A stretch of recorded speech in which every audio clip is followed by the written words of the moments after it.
ওম শান্তি। আজকের মুরলী মন্থনে আপনাদের সবাইকে স্বাগত জানাই। চলুন আমরা সবাই মিলে জ্ঞান আর স্মরণের একটা গভীর যাত্রায় সামিল হই, যা আমাদের আত্মাকে নতুন আলো দেখাবে। আসুন এই আধ্যাত্মিক যাত্রায় আমরা আরও গভীরে প্রবেশ করি, যেখানে প্রতিটি শব্দই আমাদের শান্তির পথের দিকে এগিয়ে নিয়ে যাবে। মুরলীর শুরুটাই দেখুন কি সুন্দর একটা উপমা দিয়ে হচ্ছে, মিষ্টি বাচ্চারা, তোমরা হলে রূপ বসন্ত। এর মানেটা কি? এর মানে হলো আমাদের মুখ থেকে যেন সবসময় জ্ঞানরূপী রত্নই বেরিয়ে আসে। এই একটা কথাই কিন্তু আমাদের একটা বড় দায়িত্বের কথা মনে করিয়ে দেয়, যেটা নিয়ে আমরা এই আলোচনায় আরও গভীরে যাব। তো এই আধ্যাত্মিক পথে যখন আমরা চলতে শুরু করি, সবার আগে জানা দরকার আমরা কার দেখানো পথে চলছি।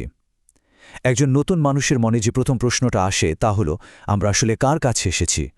দেখুন, প্রায়ই কি হয়, যখন কেউ প্রথমবার আসেন তাদের মনে একটা প্রশ্ন থাকে, আপনাদের গুরুজি কোথায়? এটা খুব সাধারণ একটা ধারণা, কিন্তু মুরলী আমাদের একটা একদম অন্যরকম সম্পর্কের দিকে নিয়ে যায়। আর ঠিক এখানেই আসল পার্থক্যটা পরিষ্কার হয়ে যায়।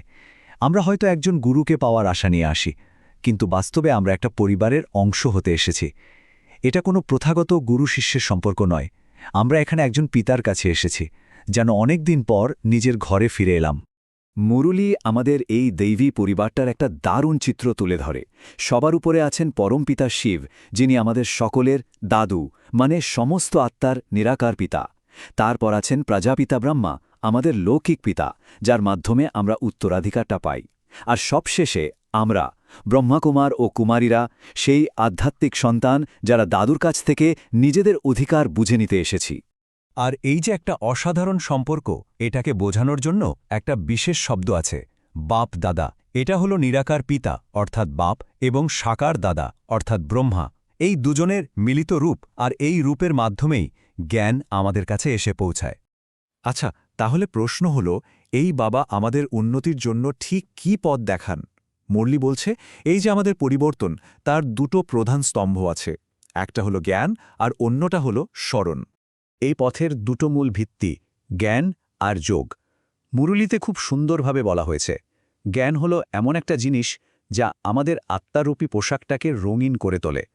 মানে আমরা যত নিজেকে, বাবাকে আর এই সৃষ্টির চক্রকে জানব, আমাদের জীবন তত সুন্দর আর অর্থবাহ হয়ে উঠবে। অন্যদিকে যোগ বা স্মরণ হলো সেই শক্তি যা আমাদের আত্মাকে পবিত্র করে, আমাদের পুরনো কর্মের বোঝাগুলোকে আস্তে আস্তে হালকা করে দেয়। বাবা কিন্তু এই বিশাল শিক্ষাকে একদম সহজ করে দিয়েছেন। তিনি পুরো পথের সারমর্মকে মাত্র দুটো শব্দে নিয়ে এসেছেন, আলফা আর বেটা। তো এই আলফা আর বেটা আসলে কি? চলুন একটু বুঝে নিই। আলফা মানে হলো এক বাবাকে মনে রাখা, আর বেটা মানে হলো সেই বাদশাহী বা স্বর্গীয় রাজ্যের উত্তরাধিকারকে মনে রাখা। সোজা কথায় আমাদের উৎস আর আমাদের গন্তব্য, এই দুটো জিনিসকে মনে রাখাই হলো পুরো রাস্তা। এখন কথা হলো, জ্ঞান আর স্মরণের এই অভ্যাসটা তো ধরে রাখতে হবে, তাই না? এর জন্য আমাদের চারপাশের পরিবেশটা কিন্তু খুব জরুরি। আমাদের আধ্যাত্মিক অবস্থাকে ঠিক রাখার জন্য মুরলী কিছু খুব বাস্তব পরামর্শ দেয়। চলুন দেখি আমাদের সঙ্গ এক্ষেত্রে কতটা প্রভাব ফেলে। আসুন আমরা আবার সেই প্রথম কথায় ফিরে যাই, রূপ বসন্ত। নিজেদের একটু প্রশ্ন করি, আচ্ছা আমাদের মুখ থেকে কি বেরোয়? মুরলী এখানে খুব পরিষ্কারভাবে দুটো পথের কথা বলছে। আমাদের মুখ থেকে হয় রত্ন বেরোয়, যা হলো জ্ঞান আর স্মরণের কথা, যা অন্যের সেবা করে আর মনকে খুশি রাখে, অথবা বেরোয় পাথর, মানে অদরকারি নেতিবাচক কথা বা পরনিন্দা, যা নিজেরও ক্ষতি করে আবার অন্যেরও ক্ষতি করে।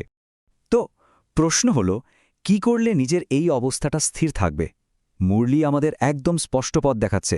সবসময় এমন আত্মার সঙ্গ করতে হবে যারা সেবাধারী আর জ্ঞানে পরিপূর্ণ। যারা জ্ঞানযোগ ছাড়া অন্য ফালতু কথা বলে, তাদের থেকে দূরে থাকাই ভালো। কারণ ভুল সঙ্গ আমাদের আধ্যাত্মিক অবস্থাকে উপরে নিচে নামিয়ে দেয়। এটা কিন্তু একটা খুব জরুরি কথা। এত কিছু যে করা হচ্ছে, জ্ঞান, শ্রমণ, ভালো সঙ্গ, এসবের মাধ্যমে আমরা আখের পৌঁছাবোটা কোথায়? চলুন এবার আমরা এই যাত্রার শেষ প্রাপ্তিটা কি সেটা নিয়ে একটু জানি। সেই শেষ প্রাপ্তিটা কি? মুরলী একে বলছে অসীম জগতের উত্তরাধিকার। এর মানে হল সব রকম দুঃখ থেকে মুক্তি আর স্বর্গীয় রাজ্যের বাদশাহী। আর এটা আমরা সরাসরি অসীম জগতের পিতার কাছ থেকেই পাই। আর সবচেয়ে বড় কথা হল, এই অধিকারটা পাওয়ার শক্তিও কিন্তু বাবা নিজেই আমাদের হাতে তুলে দেন। তিনিই আমাদের একমাত্র সত্য শিক্ষক, আমাদের সদ্গুরু, যিনি আমাদের জ্ঞানের তৃতীয় চোখটা খুলে দেন, যাতে আমরা ত্রিকালদর্শী হয়ে নিজেদের পথটা পরিষ্কার দেখতে পাই। মুরুলির আজকের যে বরদান সেটা আমাদের একটা অসাধারণ শক্তি দেয়। এটা আমাদের বলছে জ্ঞানের আলো দিয়ে রাবণের বিভিন্ন রূপকে চিনতে আর তার আকর্ষণ থেকে মুক্ত হয়ে সাহসী হয়ে উঠতে। মায়ার এই আকর্ষণ থেকে নিজেকে বাঁচানোর এটাই সবচেয়ে বড় উপায়। আর শেষে আজকের স্লোগানটা এটা আমাদের প্রতিদিনের জীবনে কাজে লাগানোর জন্য একটা দারুণ চাবিকাঠি। সেবাতে যদি সফলতা পেতে হয় তাহলে নির্মাণচিত্ত অর্থাৎ নম্রতার গুণকে ধারণ করতে হবে। আশা করি আজকের এই আলোচনা পিতার পরিচয়, জ্ঞানযোগের পথ আর সঠিক সঙ্গের গুরুত্ব এই সবগুলো বিষয়ে আমাদের আধ্যাত্মিক যাত্রায় আরও বেশি শক্তি আর প্রেরণা দেবে। ওম শান্তি।